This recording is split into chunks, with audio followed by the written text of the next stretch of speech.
Nandito kami sa studios ng Net25 para sa interview kay Tony Pet. Ayan, so ang aga namin dumating dito, mga alas 4, umalis na ako sa bahay. Ay, hindi pala, mga alas 5 na. Ayan, so practice muna si Princess, ang ating dog for demo. Yan, K9 natin yan dati sa Okada. Magaling maghanap ng droga yan. Drugs ba ang hinahanap niya o explosives? Drugs po, tanga na nito. Oh, drugs no? Pero alam ko dating explosives to eh. Kinonvert sa drugs. Yan, good girl. Sit down. Good. Yeah, so Babae. Back. Stay. Ulo. Baba yung ulo. Baba. Baba. Yes. yan, practice muna para mamaya baka paggawa ng tricks. Free. Stay. Hehehe. Princess yan. Perfect. Good girl, Princess. Good girl. Kami na daw, pero hello. Pwede po sumama si Sir Owen. Para pumakanood siya. Pasok na kami sa studio. Sobrang antok ko.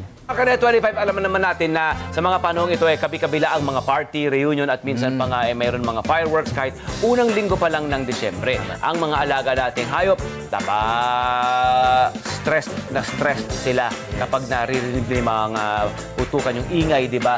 At syempre hindi sila mapakali. Ang laking, alam nyo, wag natin mamaliitin sa atin kasi kapag ganyan, okay lang yan, di ba? Parang inaano lang, hindi natin iniinda. Pero yung nakikita mo silang takot, ang stress daw na nararamdaman at pinagdaraanan ng mga aso at mga pusa natin ay triple ang impact sa kanila. Triple ang nararamdaman nila dun sa human, adult na human. Kasi yung senses din nila, it's different from hindi nila minsan kinakaya. Right. Kaya't alamin natin ang mga dapat at hindi dapat gawin para maging stress-free ang ating alaga. At syempre tayo naman worry-free, di ba, Aaron? Yes, tama. Kaya Tony Pet, kaya para tulungan tayo, tawagin na natin ang isang eksperto. Here's Dr. Abel Manalo from Manalo K9 Technologies. Hello, sir! Yes, sir. Kumusta po? Dito tayo. Ayan na. Meron tayong special guest pa tayo bukod kay Sir Abel. Hi, Sir Abel. Morning po. Bati po tayo sa ating mga guests. Sa mga kaibigan natin na nanonood. Magandang umaga po sa inyong lahat. Opo, magandang umaga, Sir Abel. At syempre, sino po itong ating isa pang special guest? Si Princess po yan. Isa sa mga K9s namin sa Manalo K9. Expert siya sa paghanap ng droga pero ngayon gagawa daw siya ng mga tricks. Tricks! Okay, may tricks siya na ibibigay sa atin. Of course, our guest also is Albert, isa sa mga trainers po namin. Welcome, Albert. Yeah. And welcome, Miss Princess. Kailangan medyo soft ang ating boses kasi baka ma-stress sila eh. Good. Hi, Miss Princess. Aba, Miss Princess loves Aaron, ha? Very good. I'm very good with dogs. Yeah. How many dogs do you have, Aaron? One. You have one. Kaya I'm really happy dito sa segment na to because I also want to take care of my dog. Kasi lagi siya nanginginig eh kapag may thunder, fireworks. Pwede natin ang address yan mamaya, ano? Opo. Pero ngayon, meron na siya tricks na binibigay, pinagpapakita na siya. May mga ilang tricks. Excited na magpakita ng tricks ni Princess. Ayun! Okay, ano pa pwede gawin ni Princess? Nakikita niya yung mukha niya dun sa monitor. Curious siya yun eh. Ikaw yan ah.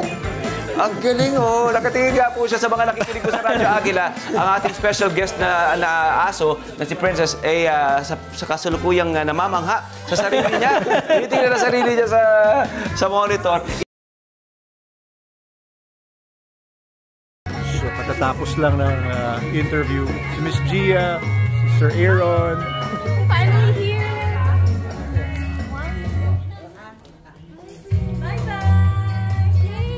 Thank you, Miss Gia. Thank you, Sir Aaron. Nice to meet you all. Thank you for visiting. Finally. Okay, bye-bye. See you soon po. Sige po. Ayun.